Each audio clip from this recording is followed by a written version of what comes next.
This is a short video just to touch base with you and explain a little bit further exactly what I'm looking for in your business plan. Wow, it's already week 6, can you believe it? The time has gone by fast.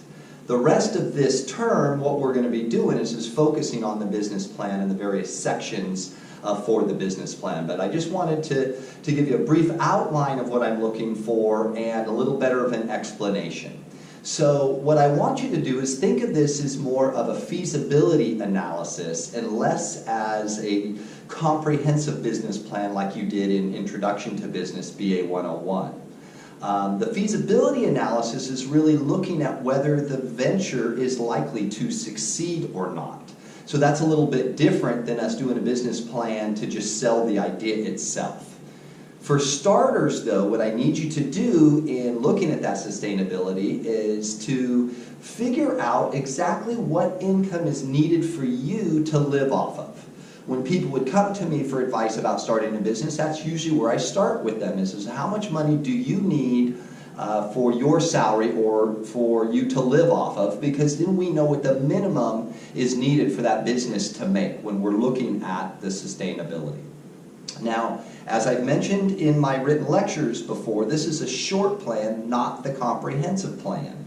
So it's a tighter analysis of the sustainability. We're not just looking at the idea and whether there's true supply and demand factors in there. We're looking at actual sustainability of it with direct correlation to the income that it's making. Okay? Don't overthink it. This is an analysis. So it doesn't have to be some perfect layout with perfect presentation and graphics and all that stuff. What it is more of a written analysis based on your kind of research and whether this idea is sustainable or not. Think of it kind of like Shark Tank in the videos that you've seen so far.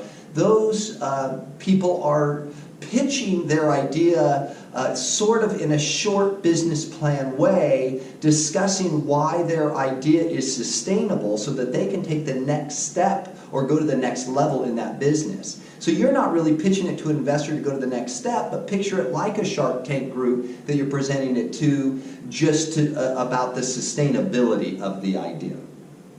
So this next slide gives you a general breakdown of what's in the assignment module. You've already done the business name and brief description, so thank you for all those entries. I'm very excited about all the businesses that we're looking at.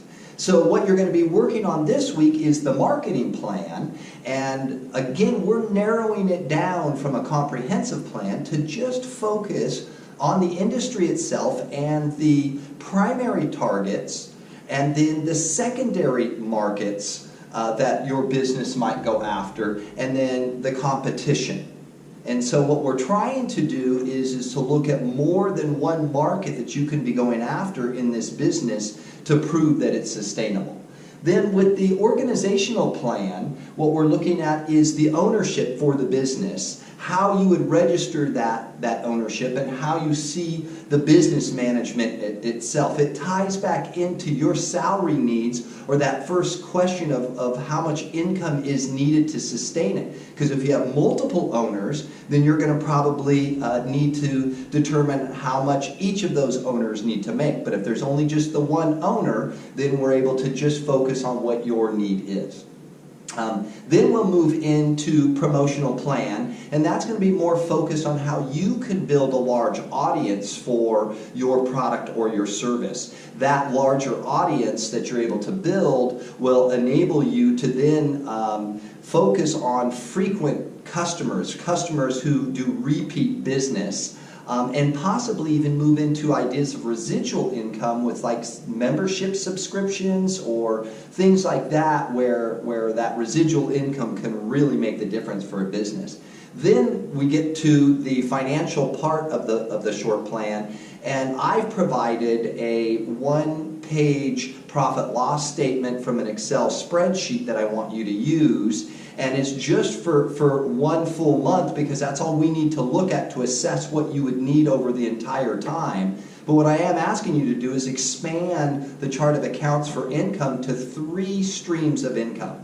That's going to be the challenge as we analyze that. And then you're going to deduct the expenses from that net income to see if we're actually meeting your income needs. And then we'll just provide a short conclusion, kind of wrapping up why you feel this venture is sustainable.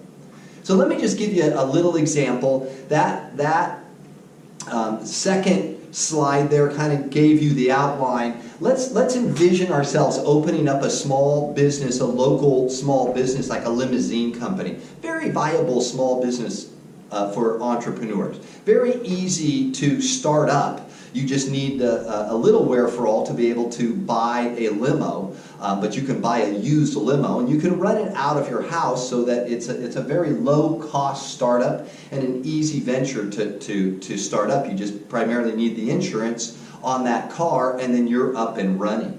So the organizational structure might be someone who's owning and operating the limo business right out of their house. They've got the limo parked in their garage or in their driveway, and they're able to maintain it at home and kind of operate it. So their income needs might be kind of low, but let's imagine that what they're needing is $50,000 a year personally. So they've got to build up enough business to show that they would net after expenses that $50,000, or it's not really a sustainable venture for them.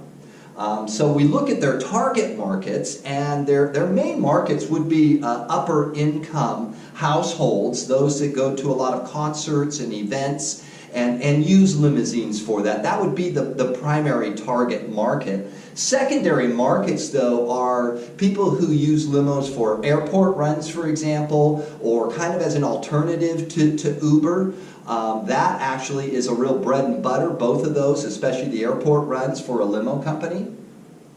But then when they get to their promotions, that also includes kind of a strategic partnerships. A lot of opportunities for a limo company out here in wine country. You could partner with wineries where then they're sending you the customers, and they're just getting a little bit of a kickback, plus they're coming to their winery, and that becomes real bread and butter for a limo company as well as the chance to partner with larger companies in the area like Nike, who are constantly using limousines for their clients and customers. And so if you get some of those partnerships, then you're expanding your fleet to maybe 2-3 cars, which is maybe what it needs to sustain this. But I think based on what we have there, what they would need to show in their profit losses is that they can make $100,000 a year.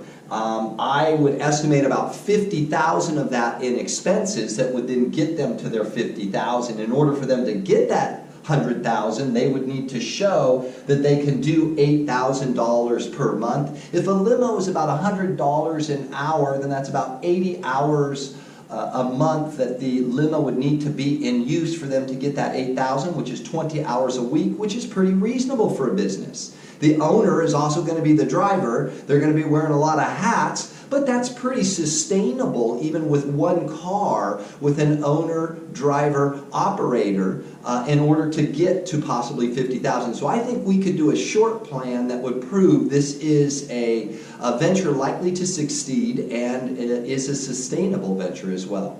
So hopefully that example helped you a little bit. If you need any more help, just email me or come by my office in Streeter Hall 128 during my office hours on Monday, Wednesday from 1 to 3, or any other way that you need to just reach out if you need any kind of help. So keep up the great work, and we'll touch base again at the end of the term.